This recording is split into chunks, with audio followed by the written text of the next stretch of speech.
अस्सलाम वालेकुम नाज़रीन, कल्याण न्यूज़ सां गॾु मां आहियां सारंग लतीफ़। सभ खां पहिरीं नज़र विझंदासीं अॼु जी अहम ख़बरुनि ते।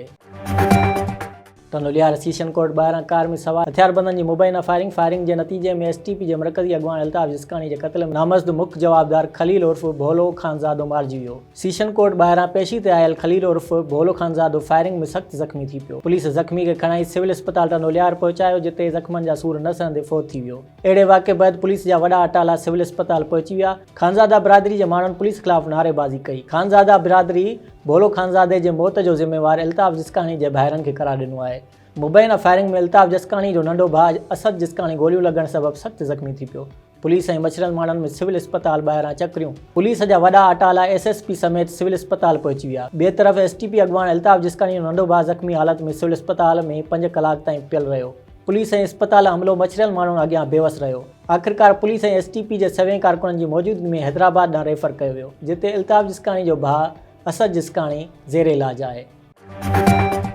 मातली सिपाफ ज़िले बदीन जे सदर इरफान जमाली जी सदारत में खमनाणी हाउस मातली ते गॾिजाणी थी गुज़री। गॾिजाणी में शाकिर चांडियो, मेहताब आराई, सागर राठौड़, शिराज कातियार, शोएब मीराणी, शहमीर तबसुम, जहांगीर चांडियो ऐं ॿियनि अॻवाननि शिरकत कई। उन मौक़े ते अॻवाननि चयो त 27 फेबरवरी ते peoples party chairman Bilawal Bhutto Zardari जे हुकूम ते लबेक चई सिपाफ ज़िले बदीन जा कारकुन वधि खां वधि शिरकत करे न्याज़ी सरकार खे घर भेड़ो कंदासीं। हिननि वधीक चयो त न्याज़ी सरकार ग़रीब आवाम जो जीअण जंजाल करे छॾियो आहे। ग़रीब आवाम ॿ वेला पेट भरे खाइण लाइ परेशान आहे। हाणे वक़्तु अची वियो आहे त अहिड़े नाअहल वज़ीर आज़म खे हटाए वञे ऐं आवाम खे अज़ाब मां निजात ॾियारी वञे।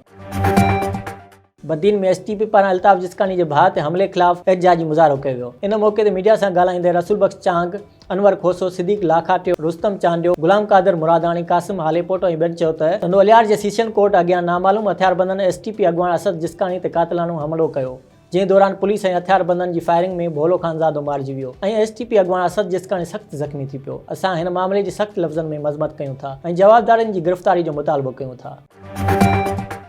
टनो गुलाम हैदर एसटीपी अॻवाननि तरफ़ां अल्ताफ़ जिस्कानी जे भाउ ते हमले ख़िलाफ़ एहतजाजी मुज़ाहिरो कयो।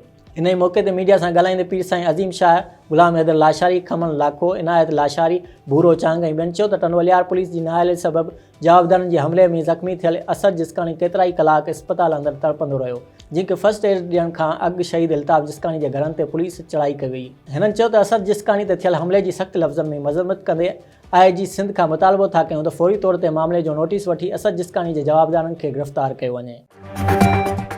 नाज़रीन, ही हुयूं अॼु अहम ख़बरूं। वधीक तफ़सीली ख़बरुनि लाइ विज़िट कंदा असांजी वेबसाइट www.dailykalyan.com ऐं असांजो यूट्यूब चैनल ऐं फेसबुक पेज डेली कल्याण।